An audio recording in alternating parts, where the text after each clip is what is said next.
السلام عليكم ورحمة الله وبركاته. تصبحوا وتربحوا صباح الخير والتيسير على جميع الآباء أينما كانوا، خصوصا الأمهات الحبيبات الصبارات اللي هازين الدقة. كما كنقول لكم دائما، ربي يعينك ويرزقك الصبر ويرزقك الصحة على تربية أولادك تربية حسنة.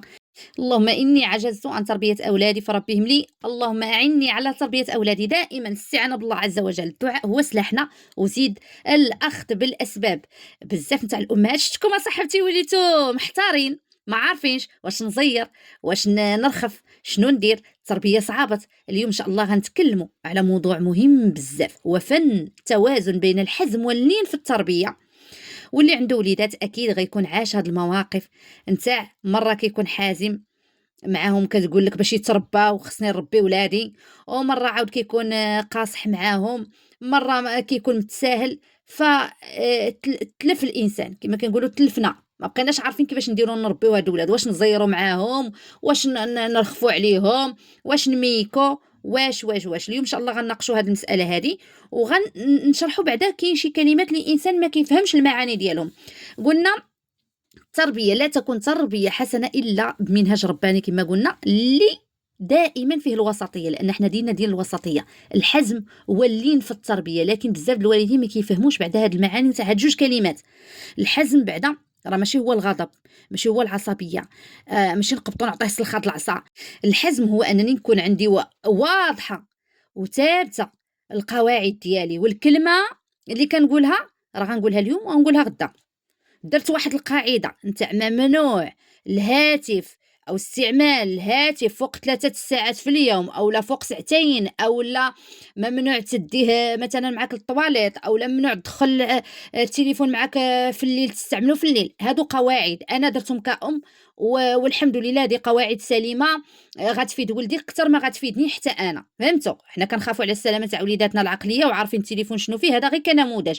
قلت هاد الكلمة ورصيت معاهم ووضحت معاهم القاعده، ما يجيش ولدي كيبكي وكيحرن ونبدل القاعده. اولا بقى كيغوت كتقولي ما بغاش وعييت اختي معاك، كنقول له ما تدخلش التليفون معاك طوات، اختي كيدخلو. تنقول له اختي ما تنعش بالتليفون، اختي ما عرفت شنو غادي ندير، عييت مع راه كيبقى يغوت. لا حبيبتي، هذه هي قله الترابي، هذا هو التساهل، هذا هو الولد هيولي هو الولد يربيك. فهمتي حبيبتي؟ هنا خصك تزيري، هنا خصك تحزمي، هذا هو الحزم. قبل ما نشري له داك التليفون، قبل ما نعطي له داك التليفون، شكون عطاه له؟ انت اللي شريتيه له اكيد، وبطبيعه الحال انت والاب ديالو. دابا كنهضر بصيغه المؤنث لان عارفه النساء اللي كيتابعوني اكثر. داك التليفون شكون اللي شراه له؟ انت. يعني قبل ما نعطيه له خصني ندير قواعد.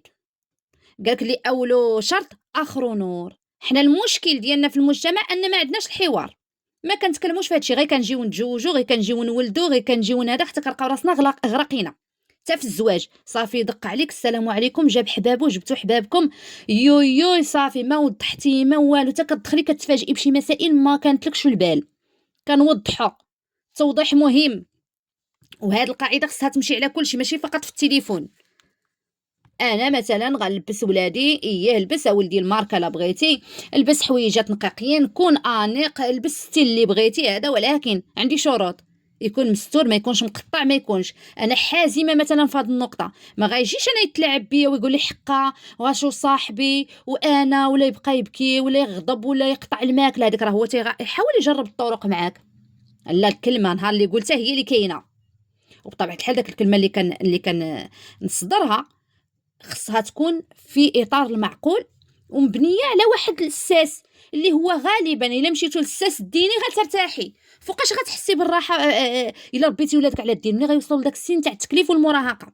حيت الناس اللي ما رباوش وليداتهم على الدين، بالخصوص في اوروبا، ولادهم ضايعين، ولادهم رجعوا عندهم صعوبه. للاسف.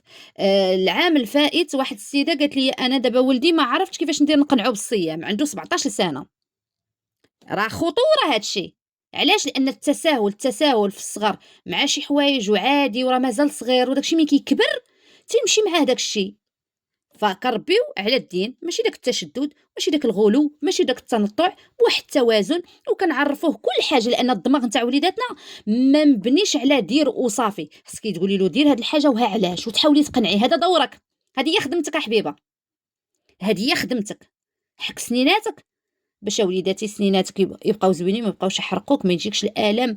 ما ندير كنعطيه ما بغاش خليه، راه تحرقوا سنتو، تحرقوا درستو، داك الساعات غيوقف على الهضره ديالك.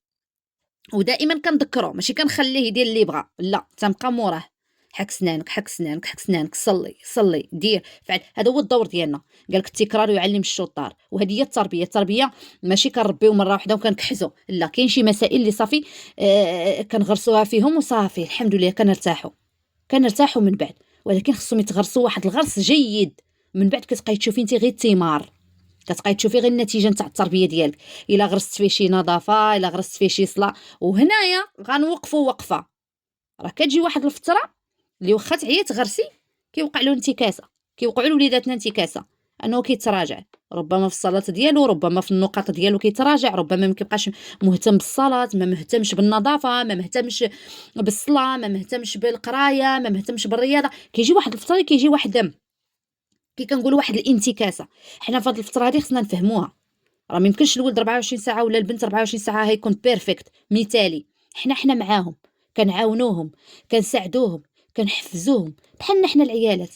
راه شحال مرة كتكون حادقه ونقيه وكيجي واحد الفترات صافي تتحبس كلشي، حتى كتولي الدار خانسه، كتولي حالتها حاله ما مرتاحاش، شعرها ما كتمشطو. فشنو كتحتاج داك اللحظه؟ واش كتحتاج لي يعايرها ويأنبها، ولا كتحتاج لي يساعدها؟ كتحتاج لي يساعدها بالتحفيز، بالكلمه الطيبه، يعطيها افكار كيفاش تخرج. وهما اللي كيدخلوا العيالات كيدخلوا كيفاش ننظم بيتي، كيفاش نخرج من الفوضى، كيفاش، لان حنا كنحتاجوا هادشي. وليداتنا ما عندهمش فين يبحثوا على هادشي، فكتكوني انت هي الملجا، وانت هي داك ديكسيونير اللي خاصو يرجع له دائما باش تفسري له شي حويجات وتعاونيه. فهمتي؟ قلنا التربيه الناجحه كتكون ما بين الحزم واللين. الحزم قلنا ماشي العصا، ماشي الغضب، ماشي العصبيه، ماشي غنغوت عليه وعند بالك زعما راني كنزيرو راه كنربي هكاك. حيت راه كنشوفوا بزاف نتاع الولاد كياكلوا العصا. مثلا ملي كتجي تهضري مع الوالدين ديالهم كتقول لها ما تضربيهش صاحبتي بداك الطريقه، ولا شحال كتقول لك كنربيه هذا راه خص مو ترابي، هذا راه طغى عليا خص هكاك. اختي راه ما كتربيش هكاك، راه غير كتفرغي الغضب ديال عدم الاستجابه ديالو، كتعطيه سلخ هاد العصا ممكن يستجب معاك داك الساعه، ولكن على المدى البعيد صدقيني ما كاين ترابي، ما كاين ترابي. حنا بغينا بالخاطر. الحزم واللين، نرجعوا للين. شنو هي اللين؟ هي الطريقه باش كنقدم بها التعليمات اولا المعلومات، هي الطريقه، الاسلوب، النبره. فرق ما بين غادي نقول لولدي نوض ولدي حبيبي، نوض صلى حبيب ديالي، نوض راه ودنا راه ربي كينادينا، اجي الحبيب نصليو انا وياك. اجي الكبيده ديالي وكتهضري معاه هكا على النوضه الحمار، نوض الحمار، نوض سيادك ومالك هما جالسين كلشي الصلاه والعباده وانتم حالتكم، انا عييت، الله ياخذ فيكم الحق بالحق. كون كنت لقيت معايا باكم، كون كنتو كتبداي تجبدي داك الاسطوريه اللي ما كتسالاش وانت براسك مألمه ربي اللي عالم بك، يعني كتبداي تهذا. راه الاسلوب كيلعب دور كبير في التربيه ديال الوليدات. عاود اجا ولدي نحكو سنيناتنا بجوج، هاد الوقيته نمشيو نحكو سناننا قبل ما نعسو باش ما يبقاوش يحرقونا وداك الشيء، ونمشي نحك معاه كاع سناني ونجلس انا وولدي وهذا، ولا انا وبنتي ولا. فهمتي؟ واجي نحكو سناننا، اجي هادشي حنا كنهضروا على الصغار محدهم تيكبروا، الا مشات فيه شي عاده راه غتكبر معاه، صدقيني. دابا في الصغر كما قلنا راه بزاف الحوايج كنغرسوها فيهم، راه هي بحال العادات، مازال غيفهم المعاني ديالها محدو كيكبر وهو كيفهم وكيستوعب. ولكن نتيا غرسي ما استطعتي، ولكن عرفي كيفاش تغرسي، احسني الغرس باللين، بالحزم واللين. حنا شرحنا الحزم شنو هو انني كتكون عندي قواعد ثابته لا رجعه فيها. هذوك القواعد كيكونوا مبنيين على واحد الاساس ديني علمي. ماشي غاجيتو بغيت ندير شي قانون ديتي لراسي وقال لك اذا اردت ان تطاع فامر بما يستطاع. ما يمكنش غادي ندير واحد القواعد فوق الجهد نتاع ولادي ولا فوق السن ديالهم، ولا نقول لهم مثلا كاينين الناس اللي مثلا متدينين ملتزمين ما الله يسهل على الجميع والله يهدينا اجمعين. مثلا هي كتكون تبارك الله قدرات انها تصلي الفجر وتصلي الصلوات ديالها كامله وداكشي، وكدير قيام الليل، فكتولي تفرض على الدراري نوضوا قيام الليل، نوضوا كلشي مجهد يعني بزاف، الصلاه كلها في وقتها. والدراري يعني ربما كيكون مازال حتى ما حقش عليهم، مازال حتى ما مكلفينش. انا شفت هذا النموذج، انا شفت واحد السيده يعني البنت ديالها عندها 5 سنين كتنوضها القيام الليل وعندها المدرسه، وكتنوضها بواحد الاسلوب همجي. انا شفتها بعيني.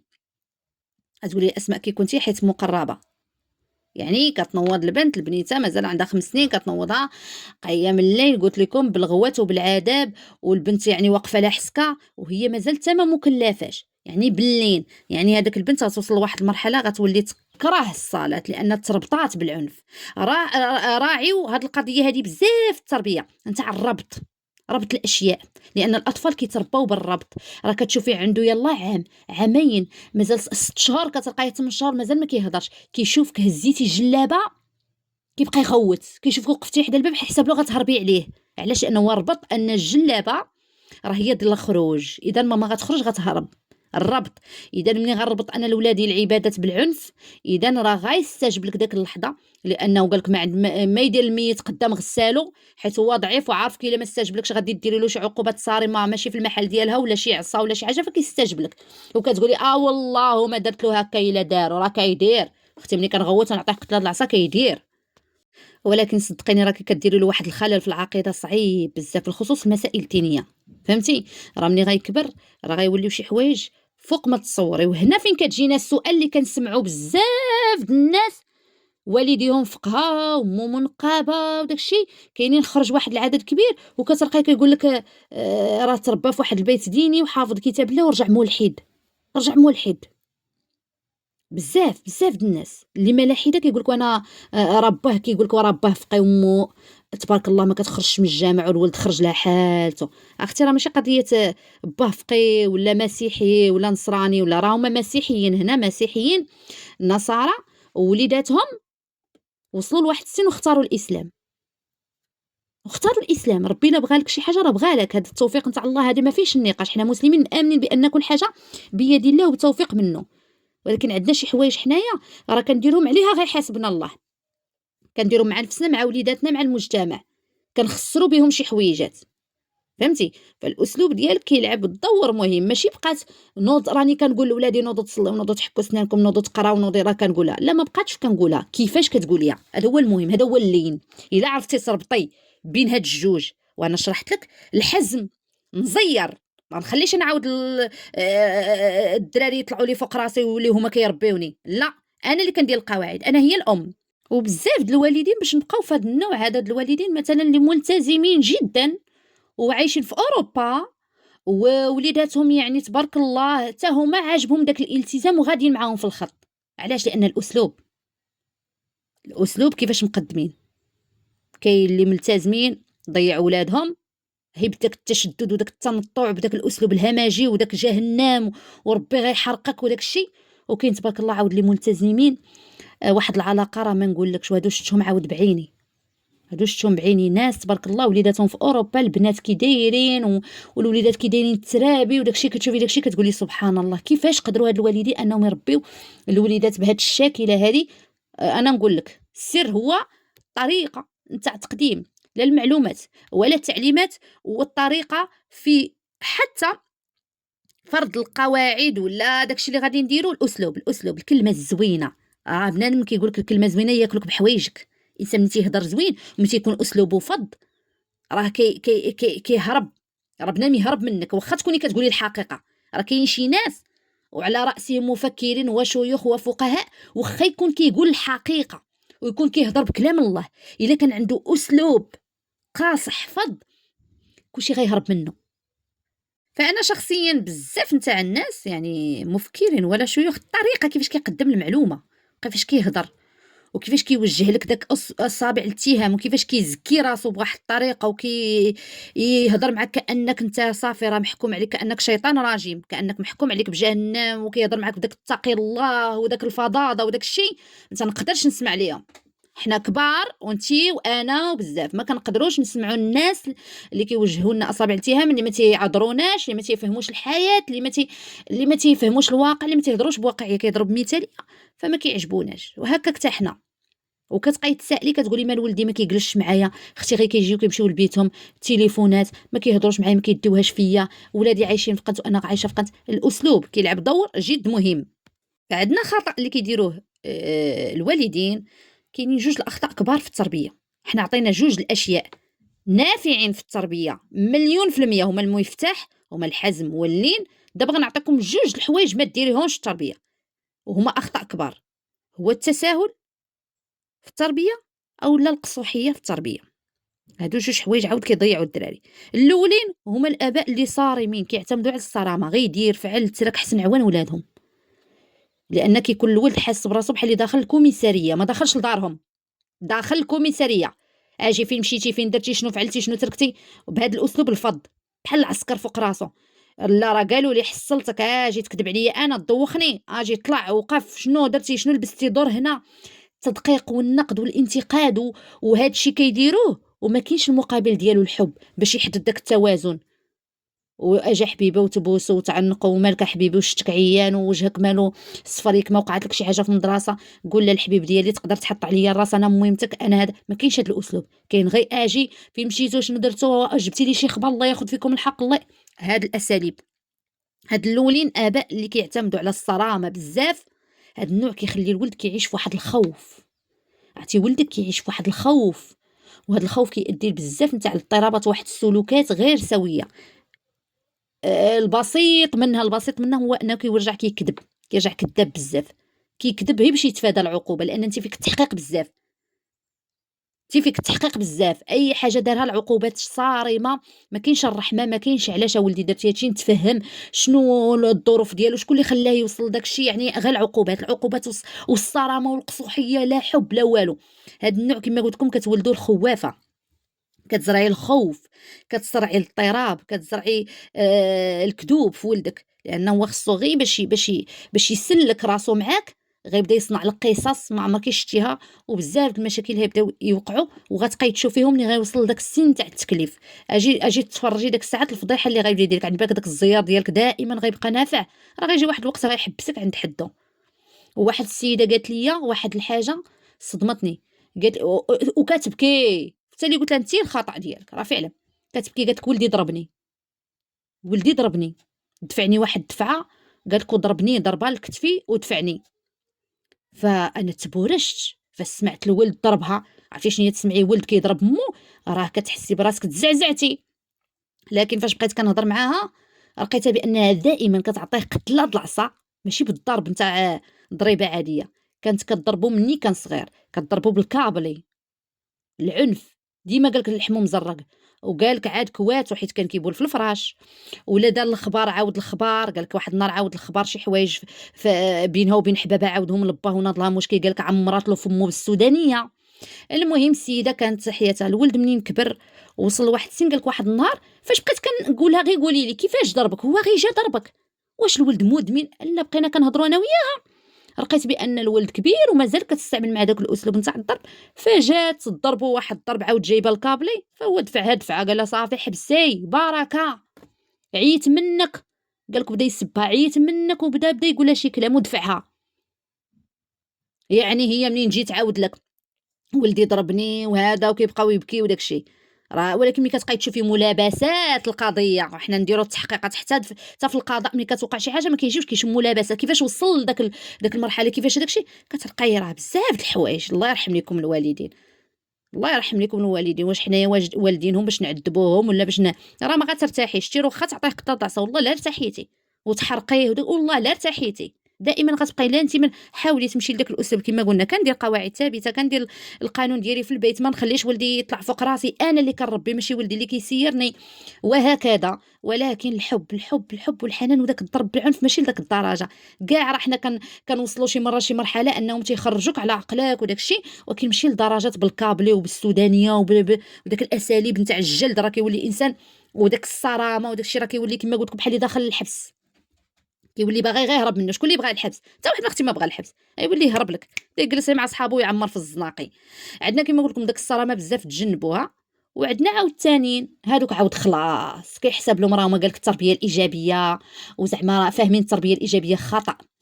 صافي نخلي السيبه عندي في الدار انايا، يديروا اللي بغاو، ينعسوا فوق ما بغاو، يطيبوا اللي بغاو، والكوزينه عامره بالكاسرونات كلشي مرمي، انا مطيبه الماكله، هو اللي يجبد اندومي، اللي يجبد هذاك السيبه. ومره ماشي مشكل، مره كنرخفوا عليهم تشهاو شي حاجه ياكلوها، واخا ماشي صالحه ولا شي حاجه، طالما ماشي حرام شرعا، فماشي مشكل، ولكن باش تولي داك السيبه الداخل والخارج 100 كوكود كطيب 100 هذا ينعس فوق ما بغا التليفون بالسوايع، هذيك السيبه، هذاك التساهل بزاف. عاود ما نهضرش معاه حقره منه من الشباب نتاع اليوم. لا حبيبتي، الشباب نتاع اليوم راه مربي، راه كاين اللي مربي ولادو، ماشي كلشي سايب، ماشي كلشي سايب، فهمتي؟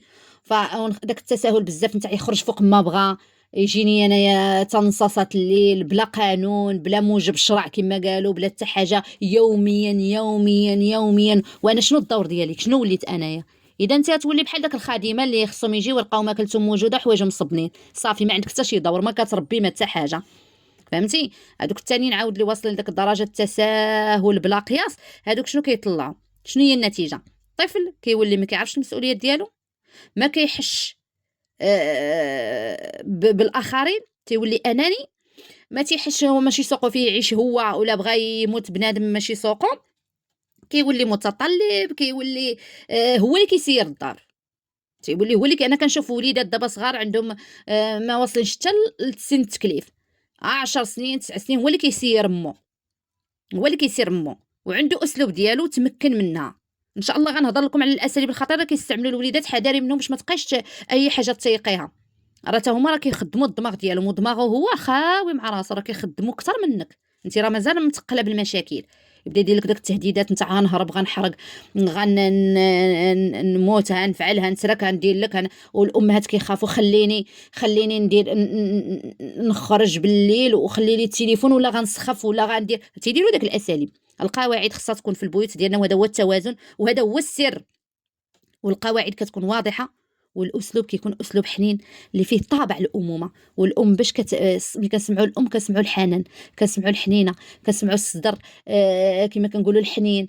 منين تولي الام هي الجلاد، هي البوليسي، هي الكوميسير، هي عاود لي ما عندها غرض فيا، ما مسوقه لي ما والو، هادشي كلشي عنده اثر وخيمه على الوليدات. حتى الامهات اللي كيتساهلوا دابا مع وليداتكم كيبانوا لكم فرحانين حيت كتخليهم يديروا اللي بغاو، غيجي واحد الوقت غيكبر وغيعرف معنى الحياه، وغيحس بك ما كنتيش ام صالحه وما كنتيش اب صالح. يقول لك حنا كنا السيبه، ما كانوش اختي كيربيونا، مع حنايا بزاف منكم راه كتقول اختي حنا ما علمونا صلاه، ما علمونا دين، ما علمونا نهضروا باداب، ما علمونا نخدموا على راسنا، ما علمونا والو. يجي واحد الوقت ولدك غيلومك على صلاته اللي ما علمتيش، وغيلومك على العربيه اللي ما علمتيش باش يقرا قران، وغيلو حيت انت ما عارفاش ربي شنو مخبي له في المستقبل، ربما يكون احسن منك دينيا، انت ما عارفاش شنو مخبي له في المستقبل، ومنين يبغي يوعى ويبغي يعيش حياته ويبغي يكون انسان صالح، غيلقى راسو بزاف الحوايج كيكلفوه، يعني كيكون صعوبه، فتيبقى يقول راه غير حشم، يقول لك الله ياخذ الحق،